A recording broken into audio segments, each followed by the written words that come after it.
Hello and welcome to our YouTube channel Ronak Purani coaching.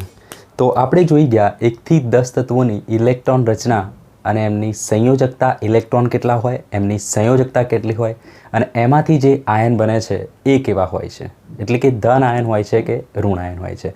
તો હવે આપણે આગળ જઈએ 11 થી 20 તત્વોના જોઈશું। બરાબર, શું જોઈશું? એની ઇલેક્ટ્રોન રચના અને આયન। તો ચલો જોઈએ, આપણે પહેલું તત્વ છે 11મું તત્વ જોઈએ, સોડિયમ। યાદ રાખવાની આપણી ટ્રીક છે 1 થી 30 તત્વો કઈ રીતે યાદ રાખવા, બરાબર, એની ટ્રીક બનાવેલી છે, એનો વિડીયોઝ છે, તમને લિંકમાં મળી જશે, ડિસ્ક્રિપ્શન લિંકમાં મળી જશે। તો યાદ રાખવાની ટ્રીક છે 11 થી 20 માટેની, સો મે એ સી પોષક લો આપો કે, સો મે એ સી પોષક લો આપો કે। તો ચલો, so for sodium, me for magnesium, A for aluminium, si for silicon, so me A si, ફોસકલો, phosphorus, sulfur, chlorine, then argon is A. Okay, Po for potassium and Ca for calcium. Sorry, પોટેશિયમનો આવશે કે। ચલો, આવી ભૂલ તમારાથી થવી જોઈએ નહીં। પોટેશિયમનો શું આવશે? કે, આપો કે। ચલો, તો નંબર લખી દઈએ, સોડિયમ 11, મેગ્નેશિયમ 12, 13, 14, 15, 16, 17, 18 આર્ગોન, 19 પોટેશિયમ અને 20મું છે કેલ્શિયમ। ઓકે, ઇલેક્ટ્રોન રચનામાં આપણે લખેલું જ છે અહીંયા, પહેલી કક્ષામાં 2 ઇલેક્ટ્રોન, બીજી કક્ષામાં 8, ત્રીજી કક્ષામાં વધુમાં વધુ 18, ચોથી કક્ષામાં વધુમાં વધુ 32 ઇલેક્ટ્રોન। તો નંબર છે સોડિયમનો 11, તો 11માંથી પહેલા 2 ઇલેક્ટ્રોન તો પહેલી કક્ષામાં જ લખી દેવા પડે, તો આપણે પહેલી કક્ષામાં લખી દઈએ 2 ઇલેક્ટ્રોન। આ ઇલેક્ટ્રોનની સંખ્યા છે, ઓકે, અને આ જે જગ્યા છે એ છે પહેલી કક્ષાની જગ્યા, ઓકે। હવે બીજી કક્ષાની જગ્યા, તો બીજી કક્ષામાં વધુમાં વધુ 8 ઇલેક્ટ્રોન આવી શકે।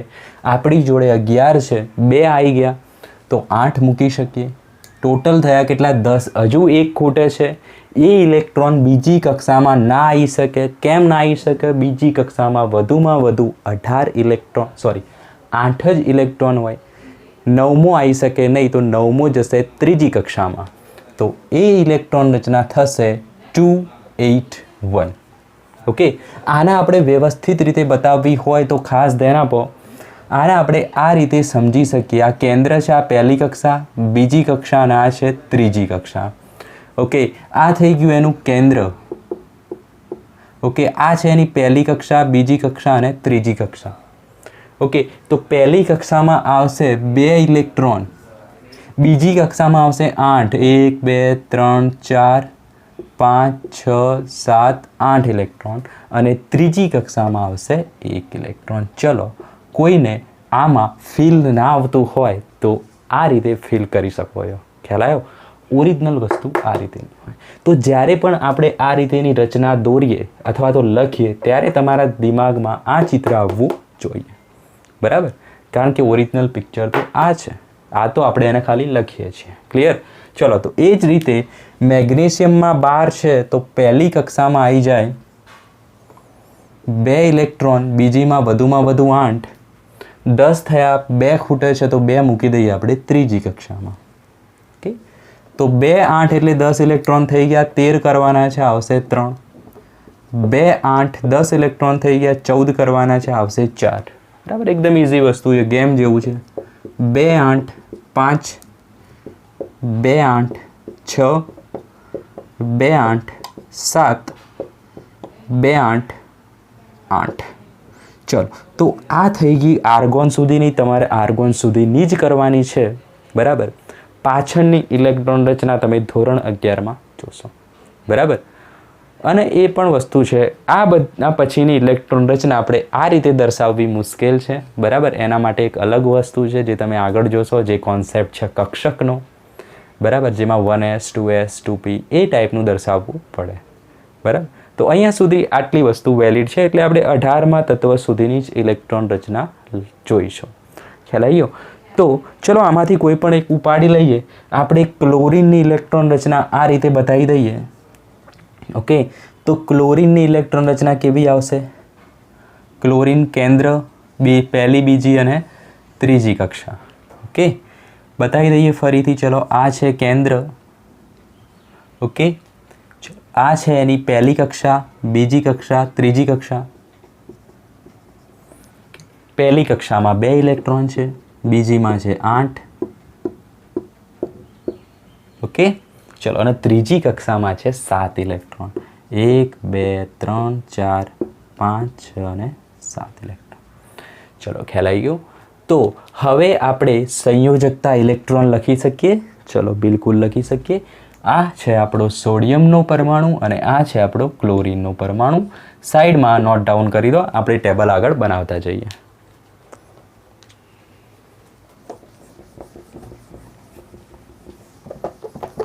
ચલો, તો સોડિયમના સંયોજકતા ઇલેક્ટ્રોન કેટલા છે?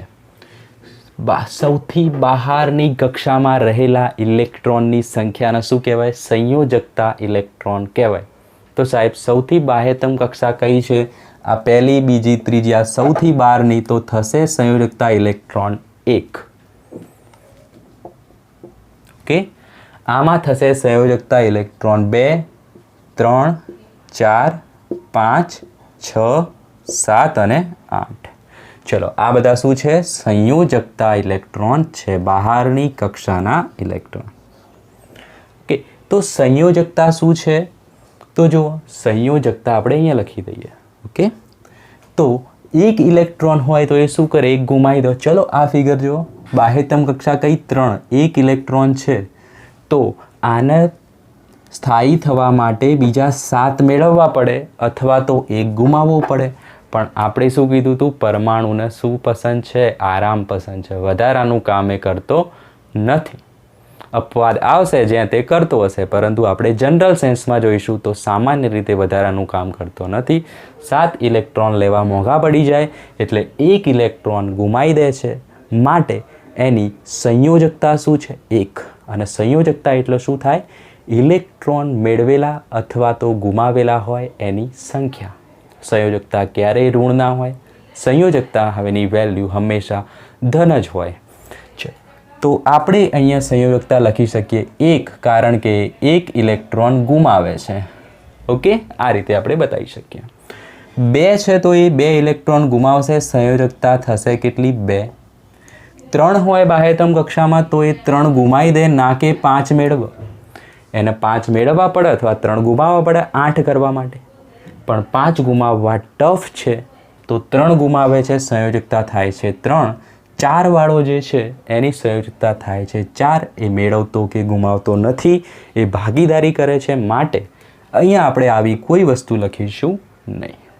ઓકે, ચલો, ફોસ્ફરસમાં જુઓ તો ફોસ્ફરસની બાહ્યતમ કક્ષામાં 5 ઇલેક્ટ્રોન છે, તો એને 5 ગુમાવવા પડે અથવા 3 મેળવવા પડે 8 કરવા માટે. તો એ 3 મેળવશે કે 5 ગુમાવશે? ઇઝી વસ્તુ શું છે?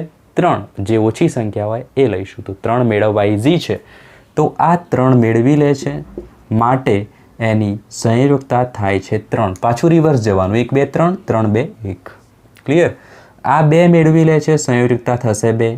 1 મેળવી લે છે, સંયોજકતા થશે 1. અને આની સંયોજકતા તો આવશે જ નહીં, કારણ કે એની જોડે તો ઓલરેડી 8 છે. આર્ગોન છે, વાયુ છે, નિષ્ક્રિય છે, દાદા છે. કોઈ કામ કરવું એને ગમતું નથી. પરમાણુને શું પસંદ છે? આરામ પસંદ છે. ક્લિયર? ચલો, તો પોટેશિયમ છે ને કેલ્શિયમ છે, આપણે કેમ લખ્યો? તો એ આપણે પછીથી જોઈશું. તો આટલી વસ્તુ નોટ ડાઉન થઈ ગઈ. હવે આપણે આ નીકાળી દઈએ છીએ. હવે જોઈશું આપણે આયન વિશે.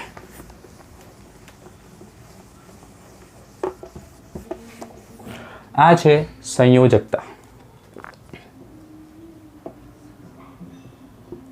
આયન વિશે જોઈએ તો આપણે કીધું હતું એ પ્રમાણે જ્યારે ઇલેક્ટ્રોન ગુમાવે તો ધન આયન બને, ઇલેક્ટ્રોન મેળવે તો ઋણ આયન બને. ભાઈ, ઇલેક્ટ્રોન કેવો હોય? ઇલેક્ટ્રોન ઋણ હોય. ઋણ આવે તો શું બને? ઋણ આયન બને. બરાબર? કોઈ જાતનું કન્ફ્યુઝન અહીંયા હોવું જોઈએ નહીં. ચલો, તો આયનમાં શું છે? એક ઇલેક્ટ્રોન ગુમાયો તો સોડિયમ કેવો બને? 1+ બને, અથવા +1 પણ લખી શકો. મેગ્નેશિયમે 2 ઇલેક્ટ્રોન ગુમાયા છે તો એ કેવો બનશે? 2+ બનશે. કેવો બને? ધન આયન. એલ્યુમિનિયમે 3 ઇલેક્ટ્રોન ગુમાયા છે તો એલ્યુમિનિયમ બનશે 3+. સિલિકોનનો આયન છે એને 4 ઇલેક્ટ્રોનની ભાગીદારી કરે છે, માટે અહીંયા આપણે લખી દઈશું 4 બંધ બનાવે છે. ઓકે, જે રીતે આપણે કાર્બનમાં લખી દો. ફોસ્ફરસ છે 3 ઇલેક્ટ્રોન એને મેળવ્યા છે જુઓ. ઓકે, તો એ શું બનાવશે? મેળવાવાળો ઋણ આયન બનાવે. તો 3 છે સંયોજકતા એટલે ફોસ્ફરસ બનાવશે P3- ઋણ આયન. સલ્ફર 2 ઇલેક્ટ્રોન મેળવે છે તો એનો આયન બનાવશે S2- આયન. એ જ રીતે ક્લોરીન 1 ઇલેક્ટ્રોન મેળવે છે તો એ બનાવશે Cl1-, ક્લોરીન 1- આયન.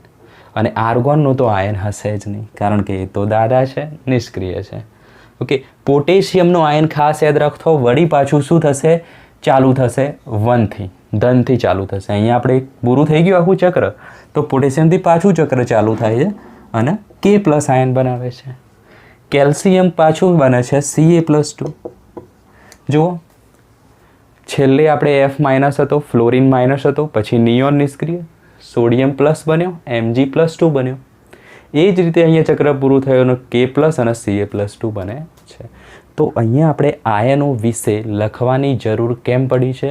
તો જ્યારે આપણે સંયોજન બનાવીશું, બરાબર, H2SO4, બરાબર, K2SO4, મેગ્નેશિયમ ઓક્સાઇડ MgO, તો એવા સંયોજનો MgO જ કેમ લખાય છે, MgO2 કેમ નહીં લખાતું? તો એ સમજવા માટે આપણને આયનોનું ફોર્મ ખબર હોવી જોઈએ. તો 1 થી 18માં જેટલા પણ આપણે આયન જોયા છે એ દરેકની તમને ખબર હોવી જોઈએ. દાખલા તરીકે ઓક્સિજન છે તો એ કયા ફોર્મમાં હોય છે? O2-. નાઇટ્રોજન હોય છે કયા ફોર્મમાં હોય છે આયન? N3-. Okay, lithium +1. તો એ બધા જે આયન હતા એ બધા જ આયન આપણે હવે ફરીથી લખીશું, બરાબર. ઉપરાંત જેટલા ઇમ્પોર્ટન્ટ આયન છે જે તમારા સિલેબસમાં છે, જે સંયોજન બનાવવા માટે ઉપયોગી છે, એ બધા જ આયન લખીશું. એનાથી બહારનો કોઈ આયન હશે નહીં. ખ્યાલ આવી ગયો? તો આટલી વસ્તુ નોટ ડાઉન કરો, પછી આપણે ઇમ્પોર્ટન્ટ આયન વિશે જોઈએ. ચલો,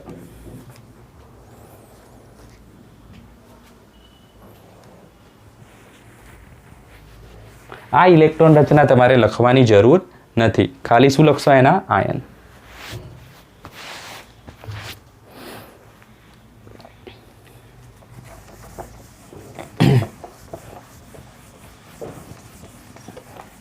હવે આપણે થોડીક વાત કરી લઈએ. 1 થી 30 તત્વોના નામ અને સંજ્ઞા તો આપણે જોઈ લીધી, પરંતુ આપણા સિલેબસમાં 1 થી 30 તત્વો સિવાય પણ અમુક તત્વો છે જે ઇમ્પોર્ટન્ટ છે, તમારા માટે જાણવું જરૂરી છે.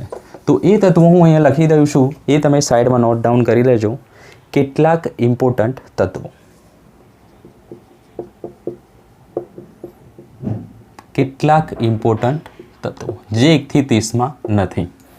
ઓકે, તો એ છે પહેલો તો ફ્લોરિન. 1 થી 30માં છે પણ આપણે એને યાદ રાખવા માટે અહીંયા લઈ લીધો છે. જુઓ, તમને ખ્યાલ આવશે કેમ. ફ્લોરિન, ક્લોરિન, બ્રોમિન, આયોડિન, આ 4 તત્વો એક જ સમૂહના છે એટલે આપણે એને અહીંયા લઈ લીધા છે, બરાબર. ચલો, ફ્લોરિન અને ક્લોરિન 1 થી 30માં છે પણ યાદ રાખવા માટે અહીંયા લીધા છે, બ્રોમિન અને આયોડિન. ચલો, પડી ખબર? Fluorine, chlorine, bromine, iodine. બીજા તત્વો છે જે છે ગોલ્ડ. તો ગોલ્ડને કહીએ આપણે સોનું. તો સોનું, ઓકે. ચલો, તો એની સંજ્ઞા છે AU. બીજું છે ચાંદી, જેને કહીએ આપણે સિલ્વર, એટલે કે ચાંદી, જેની સંજ્ઞા છે AG. ઓકે, પછી છે આપણી જોડે લેડ, એટલે કે સીસુ. લેડ એટલે કે સીસુ, જેની સંજ્ઞા છે PB. તો આટલા કેટલાક ઇમ્પોર્ટન્ટ તત્વો છે. બીજું એક છે યુરેનિયમ, જે છે રેડિયો એક્ટિવ તત્વ, યુરેનિયમ. ઓકે, અને એની સંજ્ઞા છે U. ચલો, તો આટલા તત્વો વિશે ખ્યાલ હોવો જોઈએ જે આપણા સિલેબસમાં છે પરંતુ 1 થી 30માં નથી. ચલો આ થઈ ગયા તત્વો અને આની સાથે સાથે જ આપણે એના આયન જોઈ લઈએ એટલે અલગથી આયન લખવાની જરૂર પડશે. ચલો તો આ થઈ ગયા એના તત્વો અને અહીંયા લખીએ છીએ એનો આયન. તો આપણે જોયું એ પ્રમાણે ફ્લોરિન અને ક્લોરિનનો આયન કેવો હોય F- કારણ કે બાહ્યતમ કક્ષામાં 7 ઇલેક્ટ્રોન હોય છે. એક મેળવીને ઋણ આયન બનાવે છે Cl-. તો એવું જ છે આ ચારે ચાર એક જ કેટેગરીના છે તો સેમ આયન બનાવશે. તો આના કહીશું આપણે bromine minus ion, iodine minus ion. Okay, સોનું જે છે એનો આયન તમારા માટે એટલો ઇમ્પોર્ટન્ટ નથી તો આપણે Ag નું લખીશું Ag+ ion. Okay, silver ion. Pb નો જે આયન છે એ છે Pb+2 એટલે કે લેડ આયન કહી શકીએ અને યુરેનિયમનો પણ આયન ઇમ્પોર્ટન્ટ નથી. આટલી વસ્તુ આપણે જોઈએ, બને એવું જરૂરી નથી પણ યાદ રાખવાનો નથી તમારે. ચલો તો અહીંયા આપણે આયનનું નામ લખી દઈએ. ખબર પડે છે? ઓકે, તો ફ્લોરિન જે છે એના આયનને કહીએ આપણે ફ્લોરાઇડ. ઓકે, ફ્લોરાઇડ, આઇડ પ્રત્યે લાગે જ્યારે ઋણ આયન હોય ત્યારે. ક્લોરિનને કહીએ આપણે ક્લોરાઇડ. બ્રોમિનને કહીએ આપણે બ્રોમાઇડ.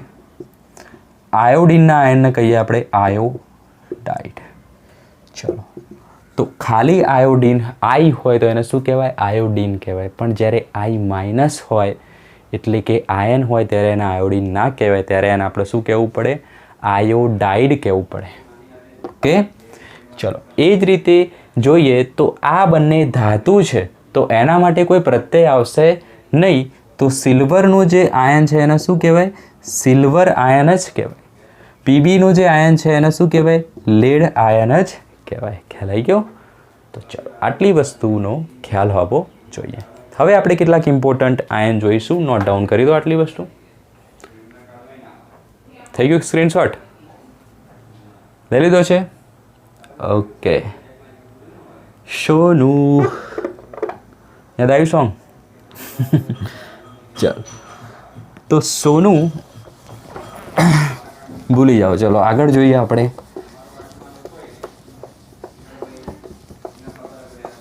કેટલાક ઇમ્પોર્ટન્ટ આયન, બરાબર, જે આપણે લખી દઈશું. એટલે કે બધા એક સાથે યાદ રાખવા જરૂરી નથી, બરાબર? ખાસ સમજો, આયન છે એ એક સાથે યાદ રાખવા જરૂરી નથી. એના શું ખાલી તમે ઓળખતા હોવા જોઈએ. શું હોવું જોઈએ? ઓળખતા હોવા જોઈએ. તો આપણે એ લખી દઈએ છીએ. પહેલું લખીએ આપણે સોડિયમ આયન. આ બધા આયન છે. Okay,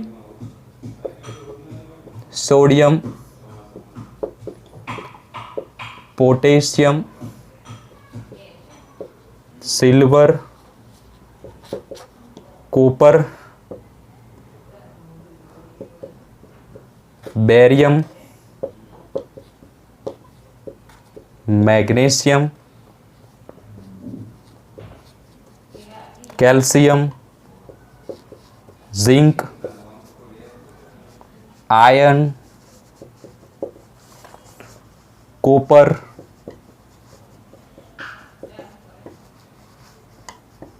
lead. ઓકે, ચલો પછી છે એલ્યુમિનિયમ અને આયર્ન +3. ઓકે, ચલો તો આટલા આયન જે રહ્યા ને એ ધાતુઓના આયન છે. શું છે ભાઈ? ધાતુના આયન છે. એટલે એમનું નામ કેવું છે? એમનું જે તત્વ હોય એના જેવું જ છે, બરાબર? કોપર તો કોપર જ, કોપરાઇડ એવું કશું નહીં, બરાબર? ચલો આયન તો આયન જ, એલ્યુમિનિયમ તો એલ્યુમિનિયમ જ. જે રીતે ક્લોરાઇડ હતું એવું આમાં નામકરણ થાય નહીં, સેમ જ નામ લે. કેમ? તો આ ધાતુઓ છે. ચલો તો એના આયન કેવા હોય આપણે રિવાઇઝ કરી લઈએ. સોડિયમનો હોય છે Na+, potassium is K+, silver એટલે Ag એટલે કે ચાંદી Ag+. કોપરના 2 આયન હોય છે, ખાસ ધ્યાન રાખો, એટલા માટે આપણે શું કર્યું છે? સ્ટાર કર્યો છે. ક્લિયર? તો કોપરના 2 આયન હોય છે Cu+ અને Cu+2.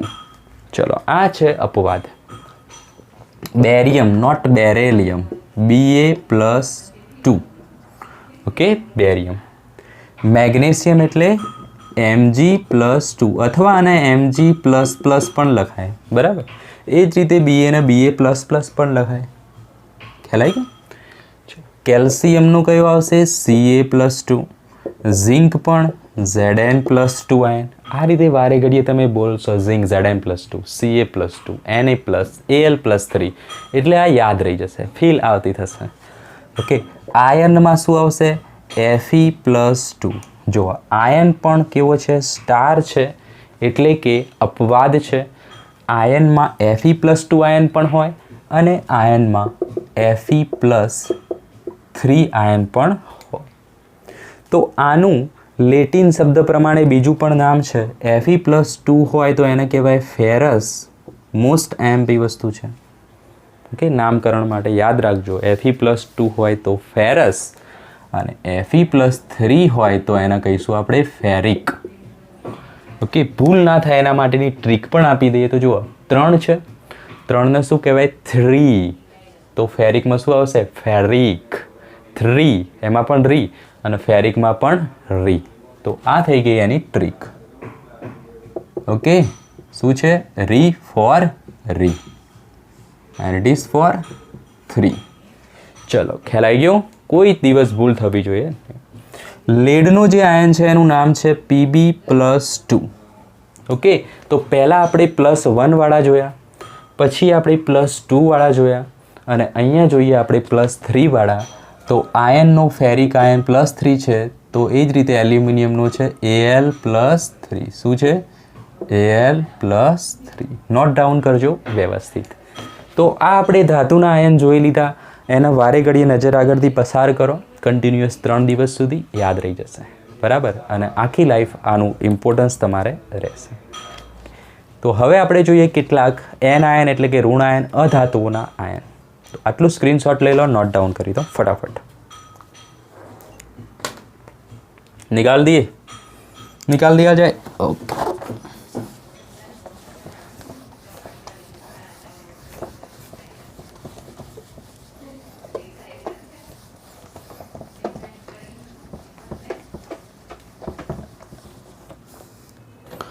ચલો. તો હવે જોઈએ આપણે કેટલાક અધાતુના આયન.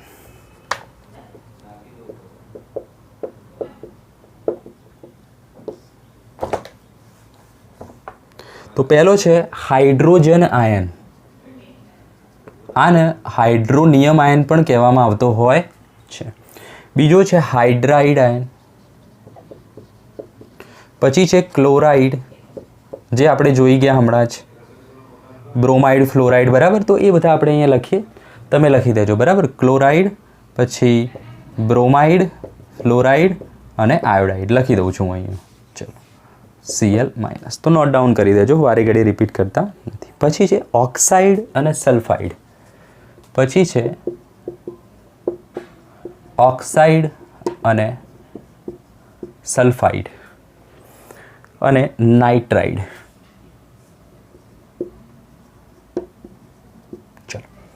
ઓકે, તો હાઇડ્રોજનનો આયન કયો હોય છે? H+. આપણે જોઈ જ ગયા હતા. હાઇડ્રોજન એક ગુમાઈને H+ બનાવે અને એક મેળવીને શું બનાવે છે? હાઇડ્રાઇડ પણ બનાવી શકે છે. તો ત્યાં આવશે H-. આનો યુઝ એટલો બધો આવતો નથી, મોસ્ટલી યુઝ થતો હોય છે H+ આયનનો. ઓકે, ચલો, આ તો તમને ખ્યાલ છે. ઓક્સાઇડ એટલે કે ઓક્સિજનમાંથી બનેલો છે. ઓક્સિજનનો આયન કેવો હોય? O2-. સલ્ફાઇડનો હોય છે S2-. ઓકે, કારણ ઓક્સિજનમાં 8 નંબર, બાહ્યતમ કક્ષામાં 6 ઇલેક્ટ્રોન 2-. સલ્ફરનો નંબર 16, બાહ્યતમ કક્ષામાં 6 ઇલેક્ટ્રોન 2 મેળવશે S2-. થઈ ગયું રિવાઇઝ. અને નાઇટ્રાઇડ એટલે કે નાઇટ્રોજન તો આવશે 3-. ચલો, આટલી વસ્તુ નોટ ડાઉન કરી દો. હવે આપણે કેટલાક જોઈએ બહુપરમાણવી આયન. મોસ્ટ ઇમ્પોર્ટન્ટ છે.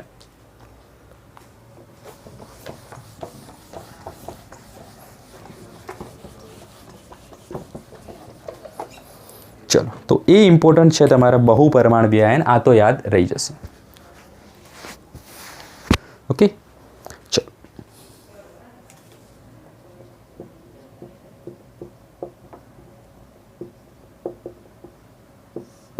એમાં પહેલો છે એમોનિયમ, પછી છે હાઇડ્રોક્સાઇડ, પછી છે નાઇટ્રેટ. જ્યારે તમને પૂછશે ને કે સોડિયમ નાઇટ્રેટની સાંદ્ર સલ્ફ્યુરિક એસિડ સાથે પ્રક્રિયા કરતું સમીકરણ લખો, શું કરશો? નાઇટ્રેટમાં જ ખબર નહીં હોય તો શું કરશો? એના માટે આ આપણે લઈ રહ્યા છીએ. ક્લિયર? તો નાઇટ્રેટ આયનને આપણે ઓળખતા હોવા જોઈએ, ત્યારે તો આપણે સોડિયમ નાઇટ્રેટ બનાવી શકીશું. ઓકે, ચલો, તો નાઇટ્રેટ થઈ ગયો. હવે છે hydrogen carbonate. Hydrogen carbonate. Okay, પછી છે carbonate, then sulfite and sulfate.